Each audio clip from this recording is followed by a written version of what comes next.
14 juillet, fête nationale de la France, un défilé marqué par le passage des troupes africaines engagées au Mali. Les contingents d'une dizaine de pays africains étaient donc aux côtés des Français. Après la tenue cette semaine ici même à Abidjan de l'Assemblée ordinaire de l'Association des comités nationaux olympiques d'Afrique, le président de la République a reçu hier le comité international olympique. Et puis 687 milliards de francs CFA, c'est la somme collectée par la Direction générale des impôts au titre des recettes fiscales des 6 derniers mois. Une performance qui va au-delà des attentes. Madame, Monsieur, bonjour et merci de nous rejoindre sur RTI 1 pour vous informer. Aujourd'hui, c'est dimanche et le magazine du journal reçoit Madame Honorine Véhi-Touré. Elle est la présidente de l'ONG Génération Femmes du 3e millénaire. Avec elle, nous parlerons des mariages et grossesses précoces et leurs conséquences. Mais avant, la France célèbre sa 224e fête nationale. Le défilé du 14 juillet s'est déroulé comme de coutume sur l'avenue des Champs-Élysées à Paris. Les troupes africaines et les unités françaises engagées au Mali étaient à l'honneur. Ce sont donc des contingents d'une dizaine de pays africains, dont la Côte d'Ivoire, qui ont défilé aux côtés des Français et sous les regards des présidents français et maliens. Pour ce défilé qui se voulait assez sobre, 4800 soldats, 58 avions, 35 hélicoptères, 260 voitures et plus de 250 chevaux ont été mobilisés. Retour ici à Abidjan, le président de la République a accordé une audience hier au Comité international olympique, une rencontre qui fait suite à la tenue de la 15e assemblée ordinaire de l'Association des comités nationaux olympiques d'Afrique, l'ACNOA. Les détails avec Viviane Aïna. Le CIO, le Comité international olympique, conduit par son président Dr Jacques Rogge, est venu dire merci au président de la République Alassane Ouattara pour avoir favorisé la tenue ici à Abidjan de la 15e session de l'Assemblée générale de l'ACNOA, l'Association des comités nationaux olympiques d'Afrique, dont les travaux ouverts vendredi ont pris fin ce samedi. Au nom du CIO, Dr Jacques Rogge a décerné une distinction honorifique au président de la République. Je voudrais vous dire à quel point nous sommes honorés de recevoir le président Rogge du Comité international olympique qui a bien voulu accepter d'organiser cette rencontre ici. C'est un grand honneur pour la Côte d'Ivoire. Et nous avons par la même occasion été très heureux du renouvellement du mandat de notre frère, le ministre d'État, le général Palenfo, comme président de l'ACNOA. Et c'est un grand honneur à notre pays, à nos concitoyens, au sport ivoirien, africain. Et je voudrais donc féliciter le président Palenfo, remercier le président Rogge et tout le comité exécutif d'avoir fait ce déplacement à Abidjan. Monsieur le Président, c'est un grand honneur pour le Comité international olympique d'avoir été reçu ici à la résidence du chef d'État. Je tiens à rendre hommage au sport ivoirien et au sport africain pour le remarquable développement qu'ils ont pu faire dans les dernières années. L'Afrique est un continent très important pour le monde du sport.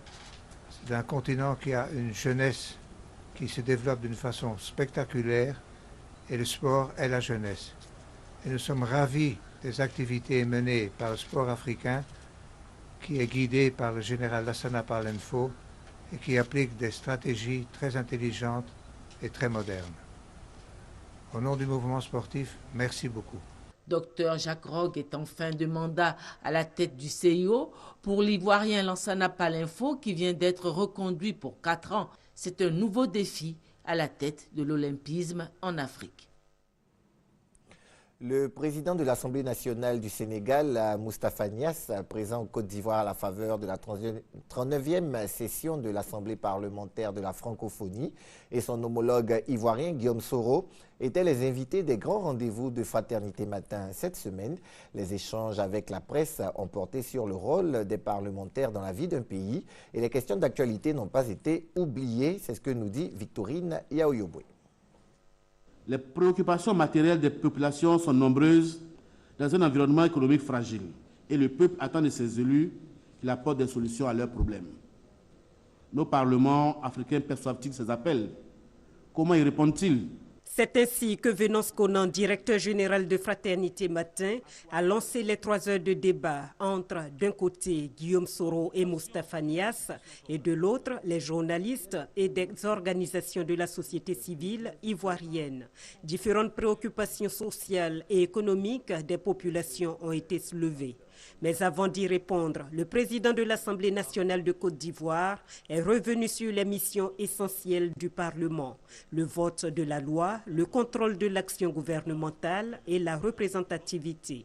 Guillaume Soro insiste pour dire qu'à travers ces 3 missions, le Parlement défend, plus qu'on ne le croit, les intérêts du peuple. Quant à ses voyages à l'extérieur du pays, Guillaume Soro pense qu'il ne rapporte plus que ne coûte aux contribuables ivoiriens. On voyage. Oui, nous voyageons pour que la sécurité revienne en Côte d'Ivoire. C'était l'une des politiques phares du président Houphouët-Boigny. La paix ne commence pas seulement à l'intérieur du pays. La paix commence chez les voisins. Si vous avez à vos frontières rien que des amis, vous avez la paix dans votre pays. Et vous avez constaté qu'en un an, le Parlement ivoirien a tissé des relations de fraternité, d'amitié avec tous les autres parlements. Ce n'était pas évident. Quand on a fait notre session cette année, il y a eu 8 présidents d'Assemblée nationale ici. C'est le succès de la diplomatie parlementaire que nous avons engagée. La question du genre a été également au centre du débat et le président Moustapha Niasse a partagé l'expérience sénégalaise avec la Côte d'Ivoire. Nos gouvernements s'échinent franchement à veiller à ce que l'égalité homme-femme soit réelle. Nous avons essayé au Sénégal. Dans le bureau de l'Assemblée nationale, il y a 8 vice-présidents. On a mis première vice-présidente une femme, deuxième vice-président un homme, ainsi de suite jusqu'au 8. Il y a 64 femmes aujourd'hui à l'Assemblée nationale du Sénégal sur 150 députés. Les populations africaines dénoncent le plus souvent des parlements à la solde de l'exécutif. Selon les 2 présidents de parlement, l'indépendance des pouvoirs ne veut pas dire confrontation. L'université Félix Houphouët-Boigny contre l'Institut des sciences et techniques de la communication. C'était à l'occasion de la première édition du concours d'excellence des étudiants en journalisme.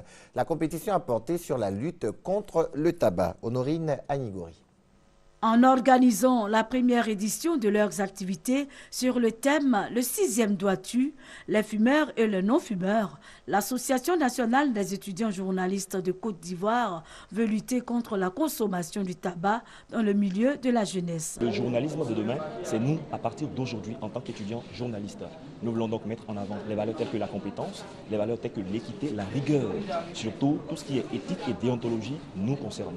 Nous osons croire que les prochaines années seront prometteuses. Au terme de ce concours, l'étudiant Didier Nguessan de l'université Félix Houphouët-Boigny a obtenu le premier prix. Au-delà de ce prix que les étudiants du SECOM viennent de remporter, nous voyons plutôt l'apprentissage que nous faisons pour que demain nous puissions remplacer dignement les journalistes. Et nous sommes appelés à être les professionnels et de ce fait-là, nous tenons compte du fait que le métier n'est pas facile et que, pour reprendre les propos du chef de l'État, la liberté protège l'information et par ricochet, l'information à son tour doit protéger la liberté. La marraine de cette cérémonie, Abiba Dambélé Sawé, directrice des reportages institutionnels à RTI 1, après avoir vanté les qualités du métier de journalisme, a encouragé ses filleuls à être des modèles. Le journaliste, à mon sens, est un médium, un intermédiaire entre la source d'information et le public. Et pour cette raison, son rôle est important, notamment dans l'éducation des masses et même dans l'éveil des consciences. Il faut l'avoir toujours à l'esprit. Et cette notion, comme je le disais, vous devez l'avoir à l'esprit en livrant à vos lecteurs, à vos auditeurs, à vos téléspectateurs l'information la plus juste, la plus fiable. Cette rencontre a été marquée par la présence des hommes de médias venus encourager la jeune génération et une conférence sur les méfaits du tabac animée par un spécialiste. Le séminaire bilan de la Direction générale des impôts, organisé pour analyser les résultats du premier semestre 2013, s'est achevé sur une note de satisfaction. Pour les 6 premiers mois de cette année, la Direction générale des impôts a mobilisé près de 700 milliards de francs CFA. Le reportage d'Herman Niamia. Sur une prévision semestrielle de 686,9 milliards de francs CFA, l'administration fiscale ivoirienne, au soir du 30 juin 2013, a enregistré un résultat de 690,6 milliards, soit un écart positif de 3,7 milliards de francs CFA. Cette annonce sur les bonnes performances de la Direction générale des impôts a été faite par son directeur général Pascal Abinan. Cette croissance significative est due, selon les experts des impôts, aux paiements spontanés, aux actions de contrôle et de recouvrement forcés et au bon comportement des agents des impôts. Outre ces facteurs, selon eux, les bons résultats obtenus sont également liés à la reprise effective des activités économiques, à la réorganisation des services, à l'encadrement de proximité des services opérationnels et à la promotion du service fiscal. C'est à juste titre que le directeur général des impôts a félicité l'ensemble des agents pour leur ardeur au travail. Je voudrais donc vous inviter à poursuivre avec la même détermination le travail que nous avons commencé afin de relever les défis futurs et surtout respecter l'engagement national de la DGI de contribuer effectivement aux recettes de l'année 2013 au minimum à hauteur de 1410 milliards. Les prévisions des recettes du deuxième semestre sont de 726,6 milliards de francs CFA. Cette projection, selon les participants au séminaire, est réalisable. Ils préconisent pour cela l'intensification des contrôles des factures normalisées et de la TVA, le renforcement des actions de lutte contre la fraude et l'évasion fiscale et enfin la fermeture immédiate des entreprises après un deuxième contrôle. Et restons avec Herman Niamien qui nous parle de l'accord cadre de partenariat signé entre le ministre d'État, ministre de l'Emploi, des Affaires sociales et de la formation professionnelle et l'Association des industries de la restauration. Cet accord va permettre la réhabilitation du lycée professionnel hôtelier de Cocody et la formation et le perfectionnement des personnels de la restauration. Accord tripartite, ministère d'État, ministère de l'Emploi, des Affaires sociales et de la formation professionnelle, ministère du Tourisme et l'Association des industries de la restauration et de l'hôtellerie. Un accord qui, selon les signataires, va donner un nouveau souffle au secteur de l'hôtellerie et de la restauration. L'acte posé aujourd'hui est un acte très important pour tous les jeunes, comme vous le disiez si bien, de Côte d'Ivoire. Nous avons besoin d'élaborer des schémas de compétences. Nous avons tous besoin de faire évoluer nos professions vers un avenir meilleur. Le ministre d'État, ministre de l'Emploi, des Affaires sociales et de la formation professionnelle se réjouit de ce partenariat. Selon lui, cet accord qui met un point d'honneur sur la réhabilitation du lycée professionnel hôtelier de Cocody est le début d'une série d'actions pour la redynamisation du secteur de la restauration et de l'hôtellerie. Le lycée hôtelier du Golf Hotel est un établissement qui avait besoin d'avoir en son sein ce partenariat pour la mise à niveau de l'ensemble des curricula, c'est-à-dire le contenu des formations. Le deuxième élément que les professionnels vont nous apporter, c'est l'analyse du plateau technique, c'est-à-dire tout ce qui est batterie de cuisine, pour voir si en matière justement de cuisine et en matière de restauration, les outils ou les outillages qui sont actuellement au lycée sont aux normes. Le troisième élément sur lequel les professionnels vont nous apporter quelque chose, c'est avant tout de travailler sur le profil des étudiants qui sont dans cet établissement. L'Association des industries de la restauration et de l'hôtellerie a été créée le jour de la signature des partenariats. Sa mission, promouvoir le secteur de la restauration et de l'hôtellerie et aussi défendre les intérêts de la profession.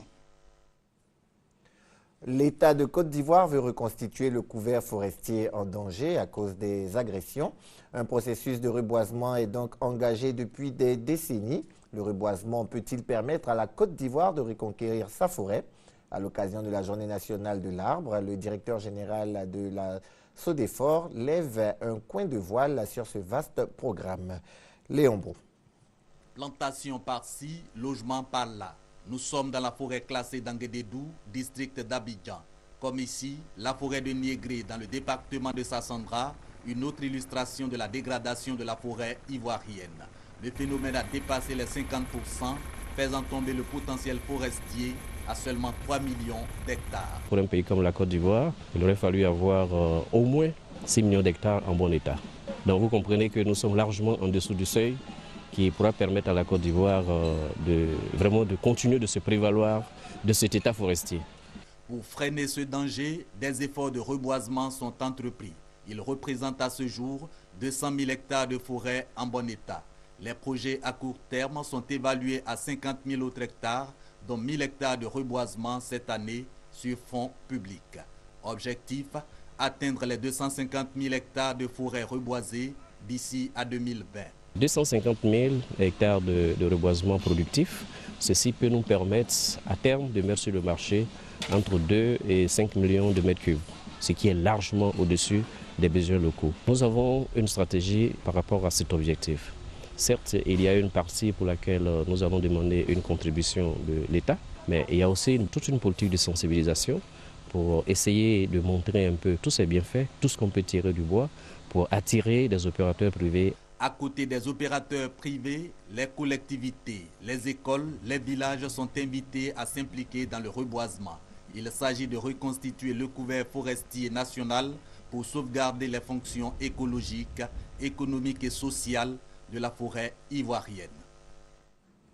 Le sud-ouest de la Côte d'Ivoire passe à l'offensive en ce qui concerne la lutte contre le travail des enfants. Des comités de surveillance viennent d'être installés dans la région de Soubré. Et pour montrer que la place des enfants est à l'école, des établissements clés en main ont été offerts. Les précisions de Léon Brou. Une école primaire de 3 classes et un puits amélioré pour les populations d'Abodakro, département de Méagui, région de la Nawa. C'est un don de la coopérative agricole Sinikosu pour améliorer les conditions de vie des populations et scolariser les enfants. En remettant ces ouvrages d'une valeur d'environ 25 millions de francs CFA, les dirigeants de cette coopérative ont indiqué qu'il s'agit de lutter contre le travail des enfants. Dans cette même logique, l'ANADER, Agence nationale d'appui au développement rural, a procédé à l'installation de 7 comités de surveillance. Ces entités initiées par le BIT, Bureau international du travail, vont sensibiliser sur la scolarisation des enfants. Cet encadrement concerne 250 familles pour la scolarisation de 625 enfants sur une période de 2 ans. À ces cérémonies d'installation de comités et de remise d'ouvrages, les autorités administratives de Soubré ont expliqué leur contribution à la lutte contre le travail des enfants. Organiser des séances d'audience foraine pour délivrer des actes administratifs aux enfants en âge d'aller à l'école notamment. Le Burida, le Bureau ivoirien du droit d'auteur, a fait le point de l'utilisation des œuvres de l'esprit lors des dernières campagnes électorales ici en Côte d'Ivoire. Et selon le Burida, certains candidats n'ont toujours pas honoré leurs engagements. Conséquence, 210 constats d'exploitation illicite et des œuvres protégées ont été dressés.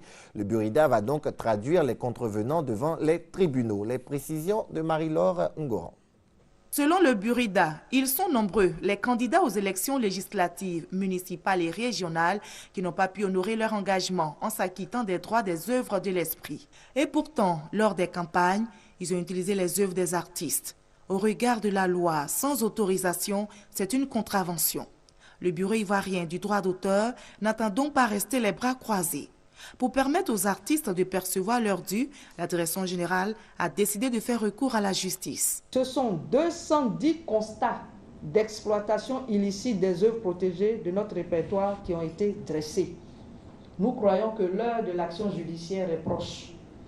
Et nous nous préparons très sérieusement à poursuivre pour contrefaçon tous les candidats contre lesquels nous avons réuni les preuves d'exploitation illicite des œuvres du répertoire du Burida. L'avocat constitué par le Burida à cet effet pour défendre ses intérêts dans le cas d'espèce tient déjà prêt 215 dossiers pouvant à tout instant être déposés auprès du procureur de la République. La presse, c'est le partenaire avec qui le Burida veut faire route pour sensibiliser le public sur les méfaits liés à l'utilisation frauduleuse des œuvres de l'esprit.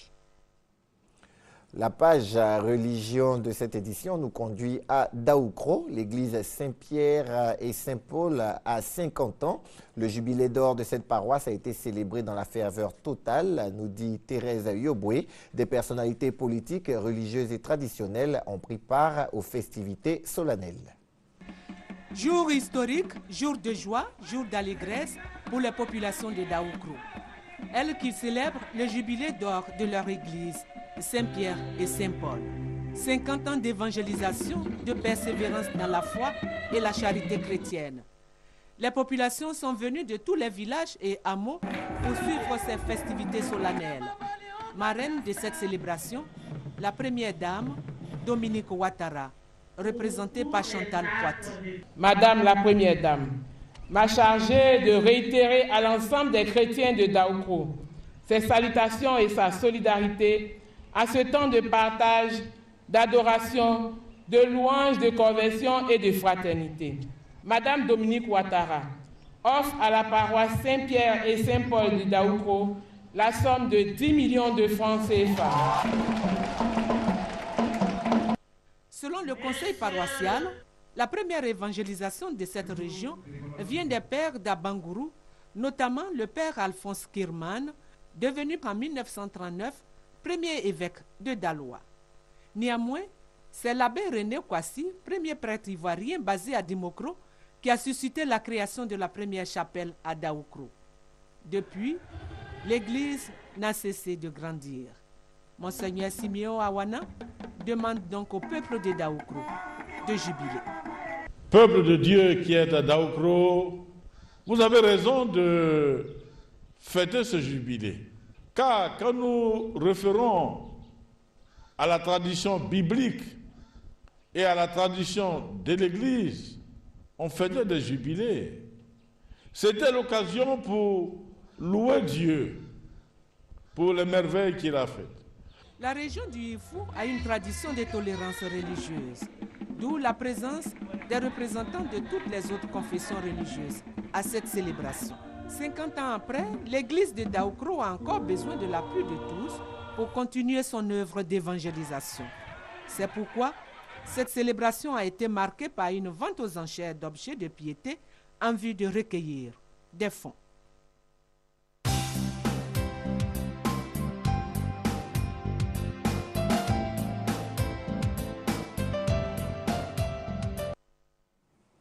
En Côte d'Ivoire, 3 jeunes filles sur 10 sont victimes de mariages forcés.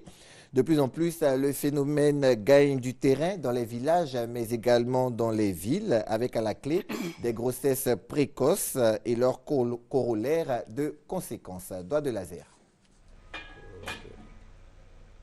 7 jeunes filles de 16 ans subissent le mariage forcé depuis 3 ans. Mon papa m'a donné un mari à son ami, qui a 3 femmes. Chaque nuit, lorsqu'on lui fait les rapports, quand je n'accepte pas, il me frappe. Je souffre vraiment, je souffre. Chaque nuit, c'est ce qu'il fait. Quand je me voir ma maman dit d'accepter cela. Ces femmes me maltraitent. Elle ne veut même pas me sentir. À chaque fois, il y a palabre dans la maison. Comme elle, une autre dame de 27 ans, mère de 3 enfants, une fille et 2 garçons. Son premier enfant, elle a obtenu à l'âge de 15 ans suite à un mariage forcé. Pour elle, le phénomène de mariage forcé est une véritable injustice faite à la femme. Mon papa ne pouvait pas s'occuper de mon école et puis l'école de mon petit frère. Donc moi, il fallait que je me marie pour que mon mari s'occupe de mon petit frère. 3 enfants avec ce type-là. Et ces enfants-là, aujourd'hui, si tu les vois, tu vas dire que ce sont mes petites soeurs et petits frères. Le mariage, ce n'est pas un truc où on doit choisir pour quelqu'un. Quand tu te maries avec quelqu'un que tu aimes là, il n'y a pas de problème. Mais tu te maries avec quelqu'un que tu n'aimes pas vraiment, c'est difficile. Plusieurs jeunes filles en Côte d'Ivoire sont victimes chaque année du mariage forcé. Et pourtant, les conséquences sont énormes, au nombre desquelles les grossesses précoces, les infections du VIH-Sida et les fistules obstétricales. Selon Honorine Veil, présidente de l'organisation non gouvernementale Génération des femmes du 3e millénaire, GFM3, les autorités ivoiriennes doivent agir pour mettre un terme à cette pratique. En Côte d'Ivoire, 3 jeunes filles sur 10 subissent chaque jour le mariage forcé, une situation très alarmante. Et cette année a été célébrée la première journée internationale de la jeune fille et le thème retenu était le mariage précoce. Thème choisi à dessein, comme on l'a vu à travers ce reportage de Doigt de Laser. Et comme annoncé, nous recevons Madame Veil. Bonjour Madame. Bonjour. Merci d'avoir accepté notre invitation. Merci. Alors à l'ONG Génération Femmes du 3e millénaire, vous militez pour le droit de la femme. Oui, avant tout propos, je voudrais d'abord remercier la RTI, le directeur général et particulièrement M. Fofana Lassina qui m'a fait cet honneur-là de m'inviter sur ce plateau. Nous en prions. Merci. En fait, l'ONG Génération Femmes du 3e millénaire est une ONG féminine nationale qui œuvre pour l'amélioration des conditions de vie de la femme et de l'enfant en milieu rural. Donc, notre mission principale, c'est la systématisation du genre, la promotion et la protection des droits de la femme et de l'enfant en milieu rural. Et nous avons 3 axes stratégiques. D'accord. OK. Donc, vous avez 3 axes stratégiques. Je suppose que dans vos 3 axes stratégiques, il y a la lutte contre les mariages précoces et forcés. C'est ça. Dans nos axes stratégiques, nous luttons contre les pratiques traditionnelles néfastes. Et dans les pratiques traditionnelles néfastes, nous avons le mariage précoce et ou forcé. Voilà. Alors, le mariage précoce, on l'a vu dans le reportage, c'est un phénomène qui prend de l'ampleur. Selon les chiffres que nous avons, 14 millions de filles sont mariées chaque année avant d'atteindre l'âge de 18 ans. Ça, c'est un chiffre mondial. Qu'en est-il de l'Afrique? Malheureusement, au niveau mondial, nous avons 14 millions, vous l'avez dit, soit 38% des jeunes filles qui sont déjà mariées avant 18 ans. Malheureusement, en Afrique subsaharienne, dans les 20 pays qui sont cités, l'Afrique a 14 pays qui sont dans cette pratique. D'accord. Alors, ce qui peut expliquer un peu ça, vous l'avez dit tout à l'heure, les pratiques traditionnelles, mais de plus en plus, les Africains sont intellectuels, mais ce sont des pratiques quand même qui ont toujours la peau dure. Ben oui, comme c'est la culture, c'est pas facile d'éradiquer comme ça. Donc, je pense qu'avec les organisations de la société civile que nous sommes, nous allons porter la voix pour que ça cesse. C'est pour ça, la dernière fois à notre table ronde, j'ai interpellé l'État de Côte d'Ivoire pour faire quelque chose. Voilà. J'ai été très heureuse d'entendre le ministre d'État, ministre du Plan et du Développement, à l'occasion de la journée de la population, parler de ce phénomène-là. Vraiment, j'étais très heureuse et je pense que quelque chose va être fait. D'accord. Alors, on voit la journée internationale de la jeune fille a évoqué la question. Cette année, la journée de la population a aussi évoqué la question. Alors, vous, quand vous partez sur le terrain, comment ça se passe? Quand vous partez dans une famille où il y a une jeune fille qui est mariée de force ou même la mère de famille et encore une enfant, comment ça se passe quand vous partez sur le terrain? Bon, c'est triste. Je ne sais pas comment expliquer. C'est vraiment triste. Quand on arrive, des fois, nous pleurons avec ces gens. Il m'est arrivé une fois dans un village où je suis arrivée, les gens dansaient parce qu'il y a eu mariage. Je vois une gamine là. Je dis, mais les gens devaient pleurer. Ou alors les gens ne savent pas les conséquences dramatiques que les mariages précoces engendrent. Donc, quand nous arrivons, notre rôle, c'est les plaidoyer auprès des leaders communautaires, les chefs de famille, les chefs de village et la sensibilisation des populations et aussi des jeunes filles. Donc, c'est ce qu'on peut faire. Alors, quand vous sillonnez la Côte d'Ivoire, l'âge de mariage de ces petites filles-là, c'est à peu près lequel? Moi, j'ai vu déjà une fille mariée à 10 ans. Voilà. Donc l'âge, ça varie, hein? Ça varie selon les régions. Ça va même plus tôt. Parce qu'il y a un village où le monsieur, dès que sa femme accouche, elle va voir si c'est une femme ou bien c'est... Et puis, elle donne en mariage, il donne en mariage le bébé qui vient de naître. Vous voyez? D'accord. Alors, tout à l'heure, vous avez parlé des conséquences des mariages précoces. Alors, parmi les conséquences et les plus citées, la plus citée, ce sont les grossesses précoces. Oui. Oui. Il y a les grossesses précoces, mais il y a beaucoup d'autres conséquences. Voilà. Les grossesses précoces, parce que c'est ce qui est visible. Mais et tout ça, là, c'est ce qui met frein au développement, à l'épanouissement même de la jeune fille. Voilà. Donc, il y a des conséquences au niveau même de la santé sexuelle et reproductive de la petite fille, au niveau même de l'éducation. Parce qu'une fille qui est mariée ne peut pas aller à l'école. Elle quitte l'école, elle s'occupe de ce nouveau monsieur et à la longue, elle s'occupe de ses progénitures. Elle n'a pas le temps d'aller à l'école. Ça, c'est grave. Donc, on peut dire que le mariage précoce, c'est même en soi une grave violation des droits de l'homme. Voilà. Justement, alors vous parlez de violation des droits de l'homme. Est-ce qu'il n'y a pas une loi qui condamne le mariage précoce ici en Côte d'Ivoire? Bon, je ne suis pas juriste, hein, mais ce que je sais, c'est qu'il y a une loi qui dit que pour être marié, il faut avoir 18 ans, pour la femme, 21 ans pour l'homme. Mais l'ouverture qui ne me convient pas, c'est que si tu as l'autorisation parentale, tu peux te marier. Ça veut dire que le mariage des mineurs est possible. Est permis.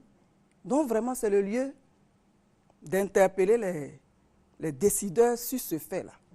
S'ils ont créé une loi, s'ils ont créé une loi, il faut que ça reste fermé. Parce que l'ouverture, là, les gens risquent de s'engouffrer dedans. Donc, ça veut dire aujourd'hui que le mariage des enfants n'est pas condamné. Bon, je ne saurais le dire. Oui, je sais que ce n'est pas condamné.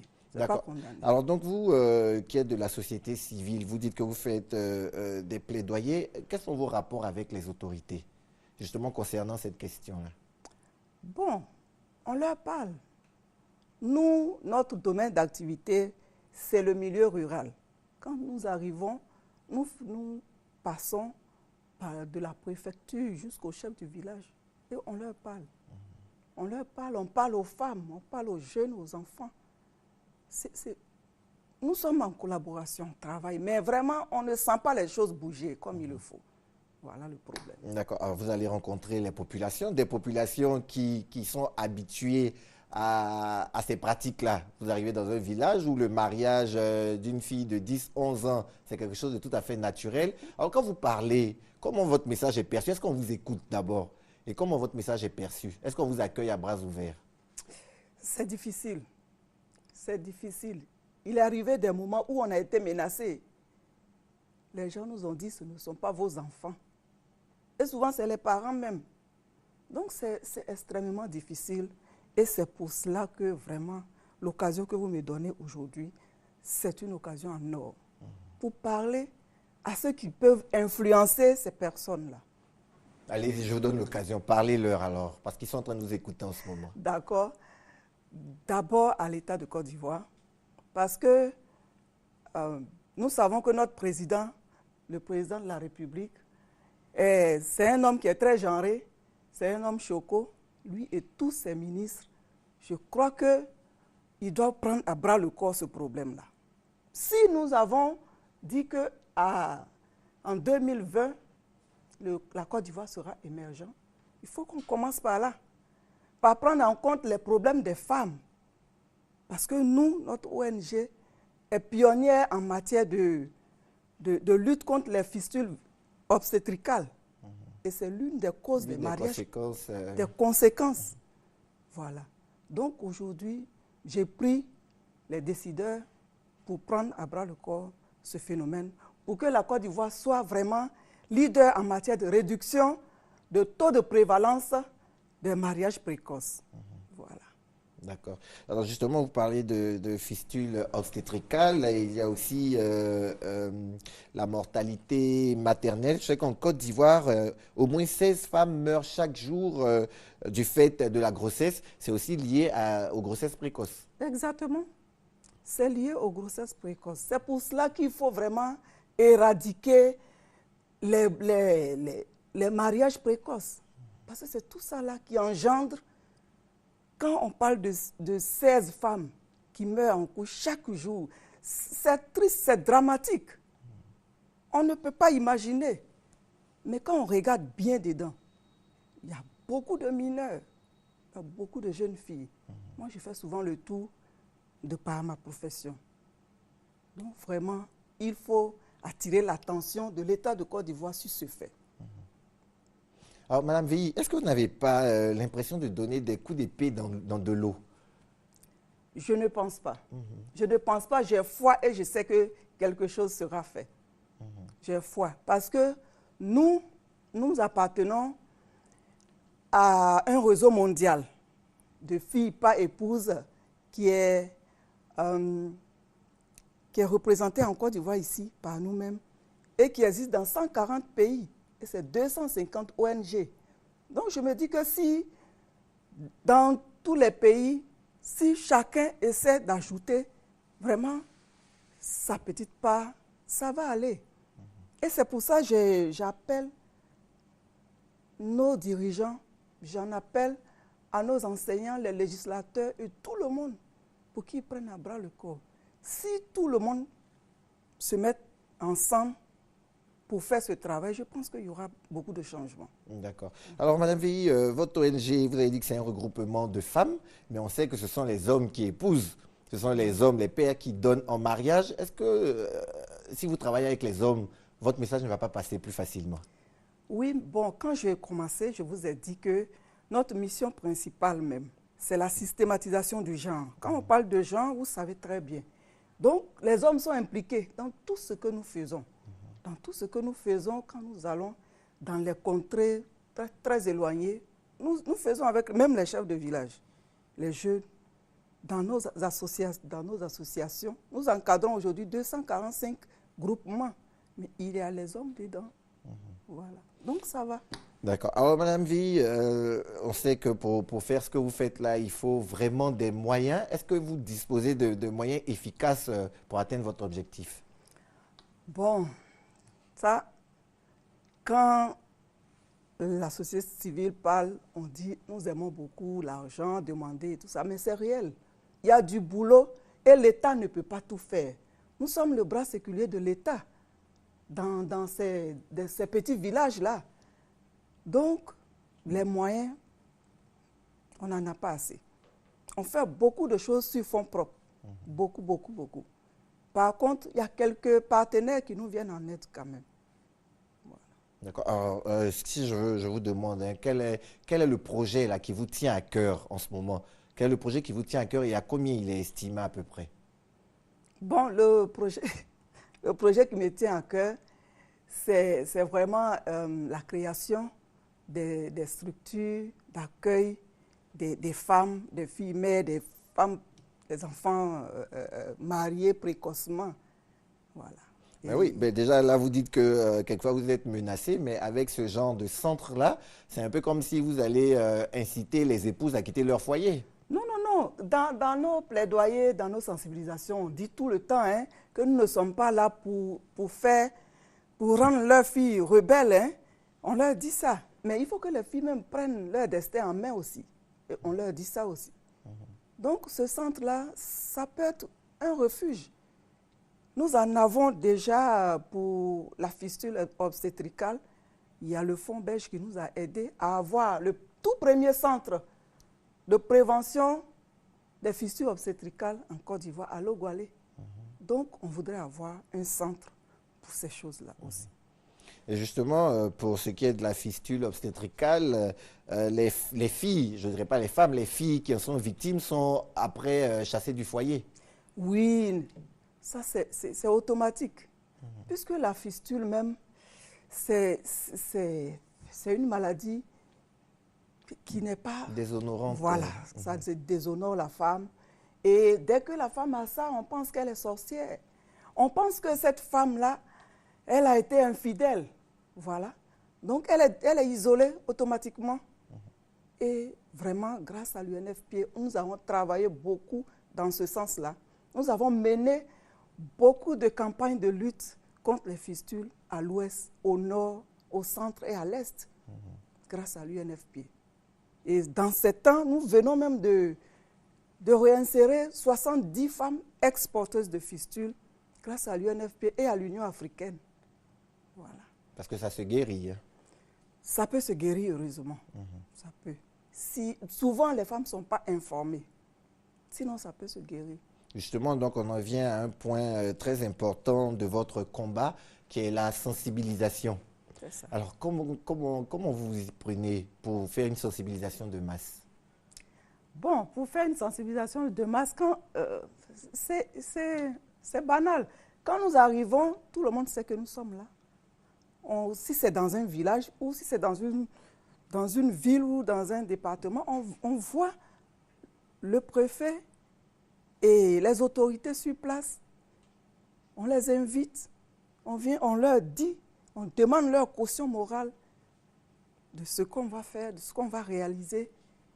Donc, après, je crois le jour J, on les invite à un lieu public et on fait passer le message.